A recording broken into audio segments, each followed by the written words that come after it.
अब देखिए, आपकी जमाने के पूरे 2014 से लेकर आज तक एक के बाद एक चाइना पॉलिसी में आप फेलियर और फेलियर अब दर्शाते हैं।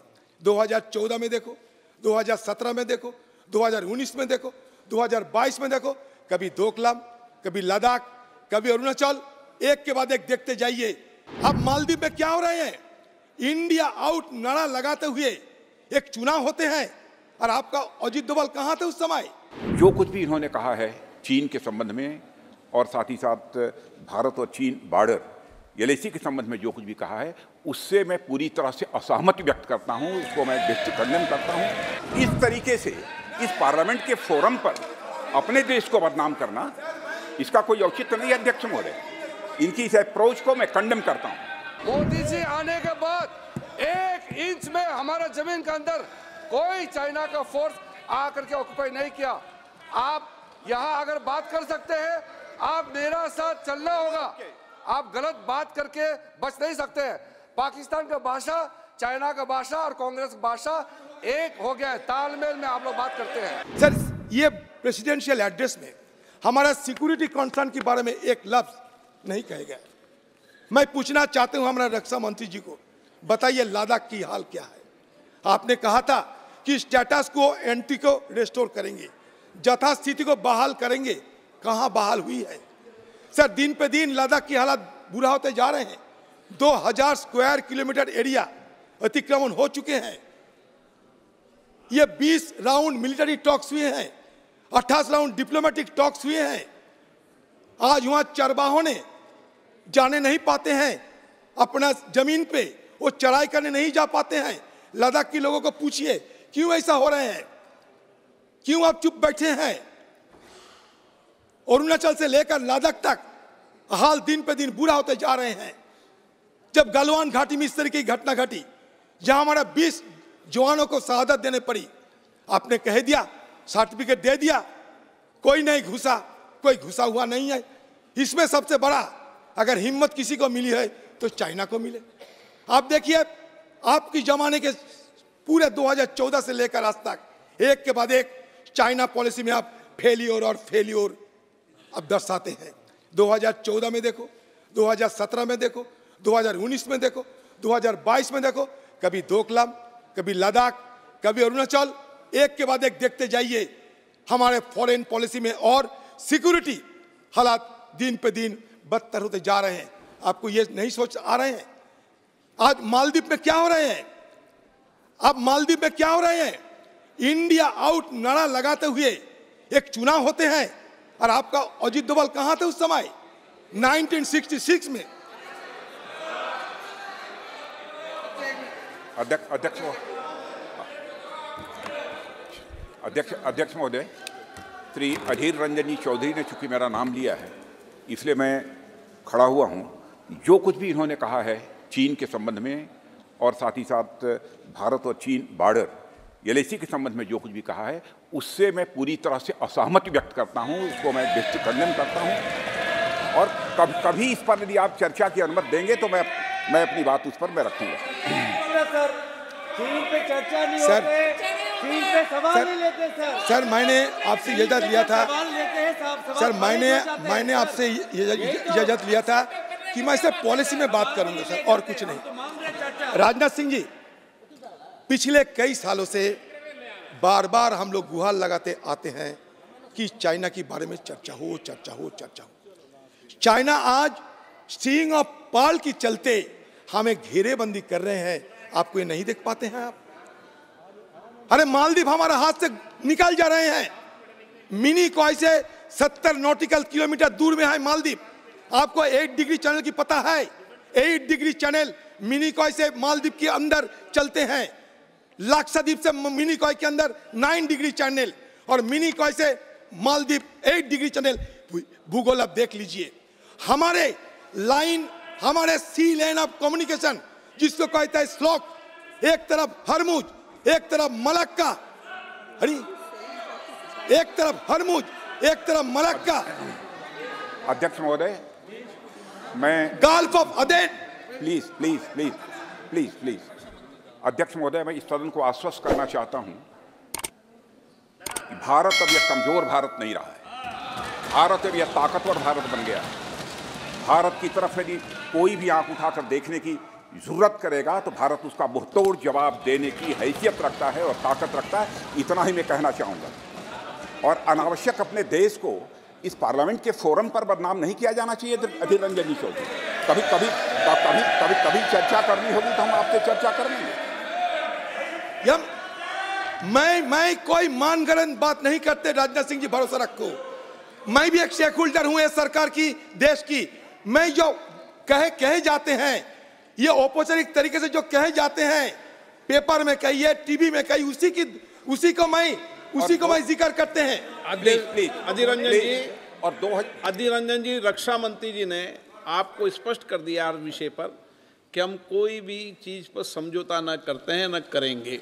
और मैं यह भी अध्यक्ष महोदय यह भी स्पष्ट कर देना चाहता हूं, यदि यहाँ पर भले ही इनकी पार्टी की सरकार होती, कांग्रेस की सरकार होती, यदि देश के मान सम्मान और स्वाभिमान का प्रश्न रहता तो हमारी पार्टी पुरजोर तरीके से साथ खड़ी रही है और आगे भी वह खड़ी रहती। इस तरीके से इस पार्लियामेंट के फोरम पर अपने देश को बदनाम करना, इसका कोई औचित्य नहीं है अध्यक्ष महोदय।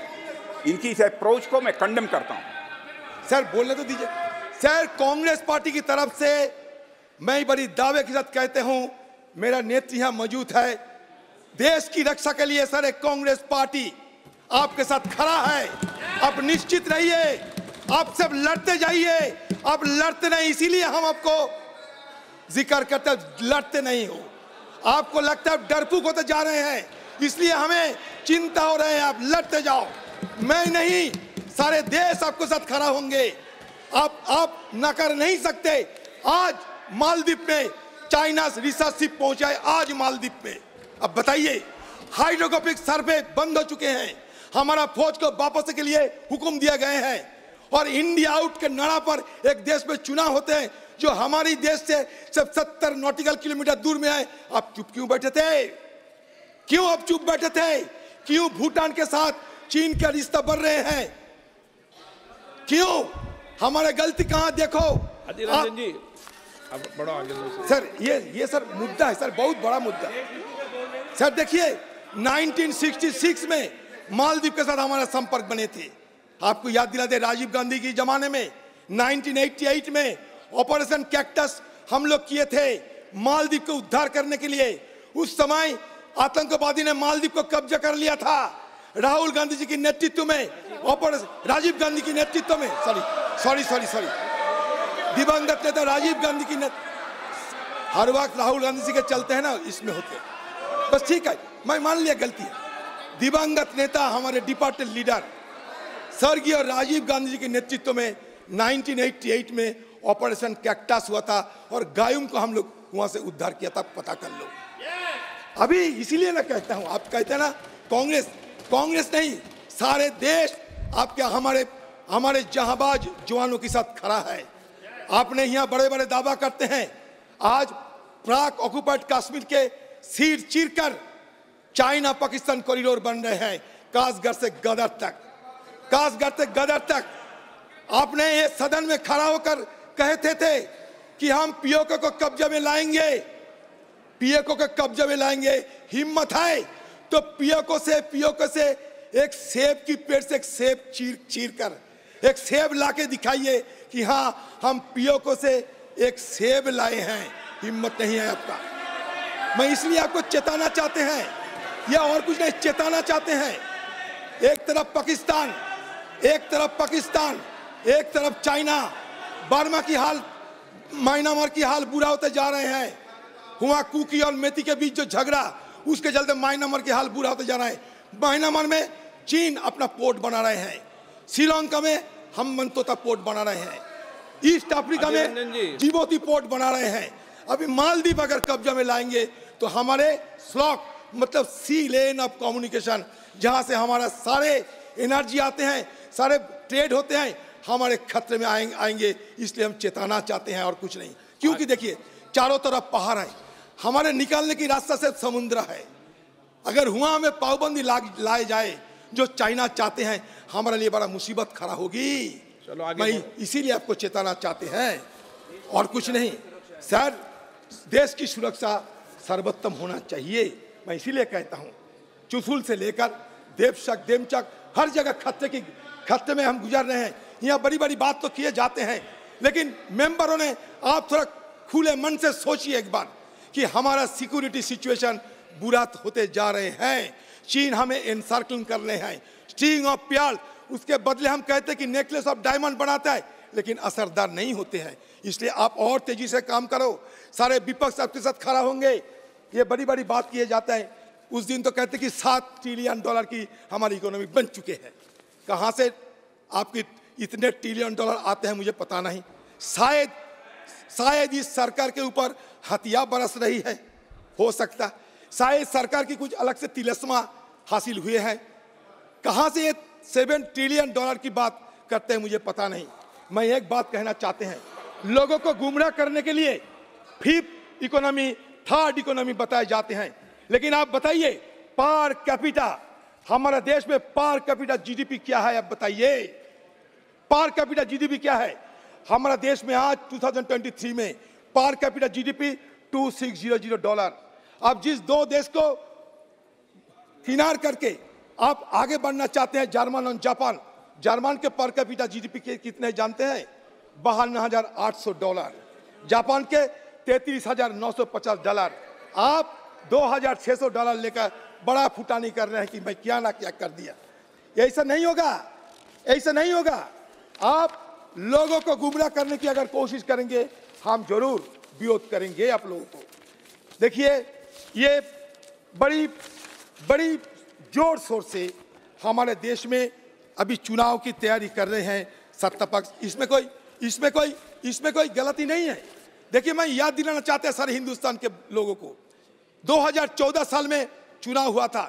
उस समय लोगों को बरगलाने के लिए ये कहे गए थे कि अच्छा दिन लाएंगे, 25 लाख हर लोग की जेब में, 15 लाख रुपया हम बाहर से काले धन लाकर हम देंगे। चुनाव खत्म हो गए, सत्ता में आ गए। सत्ता में आने के बाद आपका नेता कह रहे हैं कि ये चुनावी जुमला है। दूसरी बारी आ गया 2019 में, पुलवामा में हमारे 60 जवान शहीद हुई। वहां के गवर्नर मालिक साहब ने कहते थे कि वहां के सरकार की लापरवाही से हमारे जवान शहीद हुई थी। मैं नहीं, मालिक साहब गवर्नर कहते थे। उसके बदले में आप बालाकोट में हमला किया। सारे देशवासियों के अंदर एक जोश पैदा हो गया कि हमारे देश बदला ले रहे हैं, लेकिन उसके बाद हमें कोई जानकारी नहीं मिला।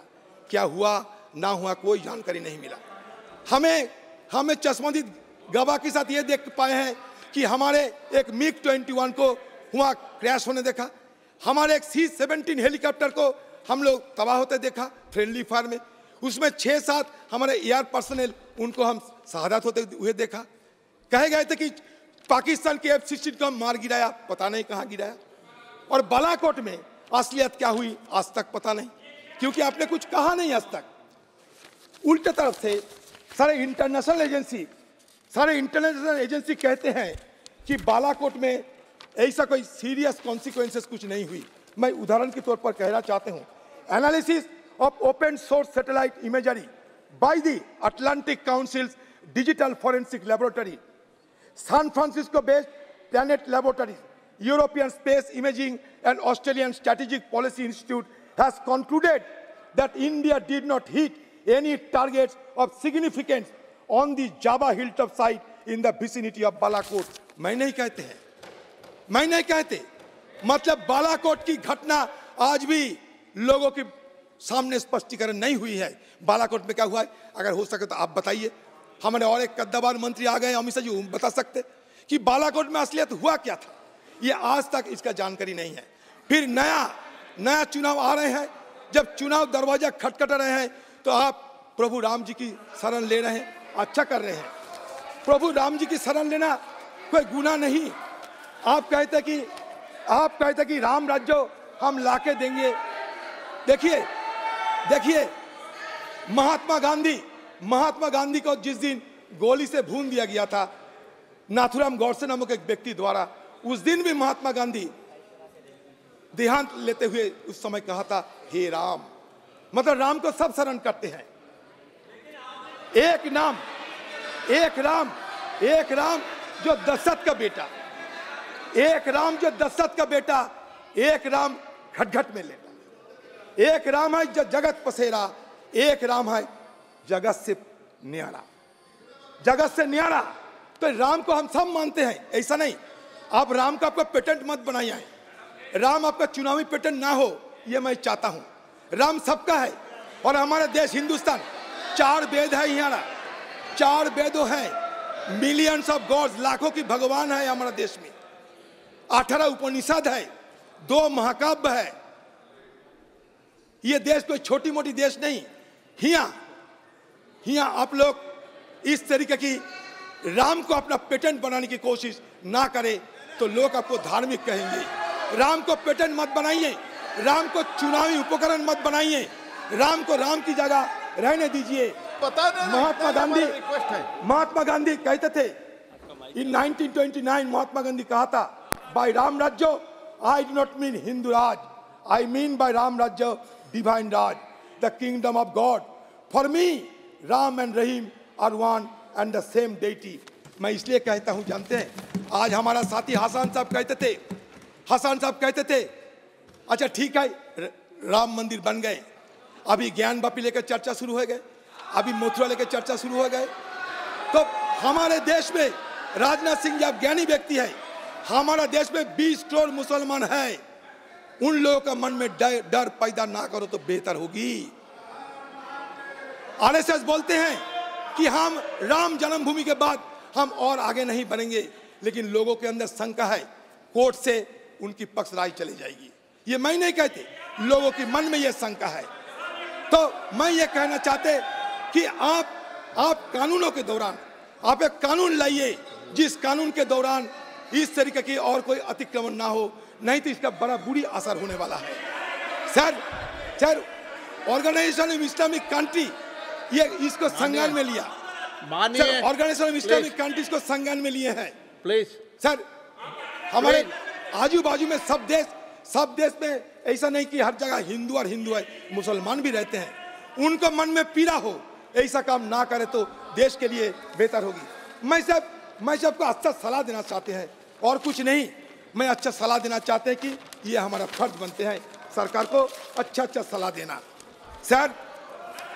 सर मैं ये सरकार को और एक बात करना चाहते हैं कि ये कहते हैं कि हम बड़ा तरक्की कर रहे हैं, लेकिन 2023 के रिपोर्ट के मुताबिक ग्लोबल हंगर इंडेक्स में 111 नंबर स्थान पे हम आ पहुंचे। अच्छा, दूसरी बात, ये भ्रष्टाचार के खिलाफ करने वाला सरकार है, लेकिन करप्शन परसेप्शन इंडेक्स 2023 में कहे जाते हैं कि India ranks 93 out of 180 countries in the corruption perception index.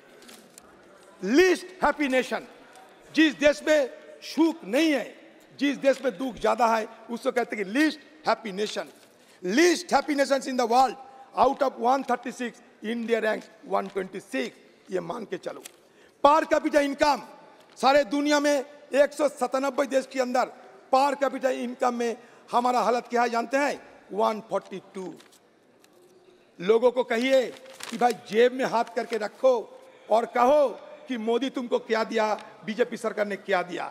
जेब में हाथ रख के कहो। आज तक आपको हिम्मत नहीं हुई पर कैपिटा एक्सपेंडिचर की आंकड़ा पेश करने के लिए, हिम्मत नहीं हुई आपका ये हिम्मत नहीं हुई। वर्ल्ड प्रेस फ्रीडम इंडेक्स कहते हैं आउट ऑफ 180 इंडिया स्टैंड 161। मतलब हमारा देश में मीडिया वालों को आज़ादी नहीं है, दिन पे दिन वो आज़ादी खतरे में जा रहे हैं। तो एक डेमोक्रेसी को बचाने के लिए मीडिया को आज़ादी चाहिए, लोगों को आज़ादी चाहिए। सारे देश में हर समुदाय के लोगों के बीच एक शांति की माहौल, एक निश्चित जिंदगी की माहौल बनाना चाहिए। अगर ये आप ना बना पाते तो देश आगे नहीं जा पाते। सर हमें बहुत कुछ करना है। हमें राजीव जी कहते थे कि हमारे देश में एक मॉडर्न इंडिया होने के लिए हमें इंफॉर्मेशन टेक्नोलॉजी की क्रांति करना चाहिए। वो करके दिखाइया। वो कहते थे मेरा भारत महान, और मेरा भारत महान के चलते उन्होंने अपना रास्ता अपनाते हुए देशवासियों को भरोसा दिया था। मैं उनका एक कोट करना चाहते हैं, we cannot and will not rest until we have won true Swaraj for the hungry and spiritually starving million. Rajiv ji ये कहते थे, जवाहरलाल नेहरू कहते थे, culture is the soul of a nation. It is what makes us who we are and gives us a sense of identity. यही हमारा देश की परंपरा होते हैं। ये परंपरा को हमें बचा के रखना चाहिए। मैं मालदीव की बात करते थे तो आपने चिल्लाने लगे, लेकिन मालदीव की हालत आप देखो। उसके साथ साथ हमारे आजू बाजू में और एक छोटी सी एक अग्निवीर के बारे में भी आप दोबारा सोचिए। ये अग्निवीर के चलते नेपाल के साथ हमारा रिश्ता खराब होते जा रहे हैं। 1947 में ट्राइपार्टाइट एग्रीमेंट हुई थी ब्रिटिश, इंडिया और नेपाल के साथ कि उनकी देश के जवानों को हम अपने फौज में रख सकते, हम अपने फौज में भर्ती करा सकते। लेकिन अग्निवीर के चलते उन लोग थोड़ा परेशानी में है। हमारे काला पानी के लेकर नेपाल से थोड़ा टकराव भी है। चीन चाहते हैं नेपाल के अंदर घुसने के लिए, आप सतर्क रहिए। मैं सब चेताना चाहते हैं, भूटान, नेपाल सब हमारे पड़ोसी देश है। बांग्लादेश में सबमरीन डिप्लोमेसी हो रहे हैं। म्यांमार में कालियापो एक पोर्ट बना रहे हैं। श्रीलंका में हम्मनतोता बन चुके हैं। पाकिस्तान में गदर बन चुके हैं। हम कहाँ जाएं? चारों तरफ घेरेबंदी में फंस रहे हैं। मैं मानता हूं आप जरूर प्रयास करते हैं, लेकिन कुछ ठोस कदम उठाने से हमारा लाभ होगी। इसीलिए मैं आपको ये सलाह देना जरूरी समझा और इसलिए सलाह आपको दे रहे हैं।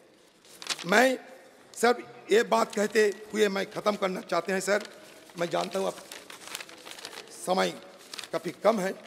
देखिए बात यह है कि हमारा देश में सब धर्म के लोग हम मिल के रहें, यही हमारा मकसद है। एक मिनट, एक शाहिर ने कहा था, काबे में रहो या काशी में, निस्बत तो उसी की बात से है।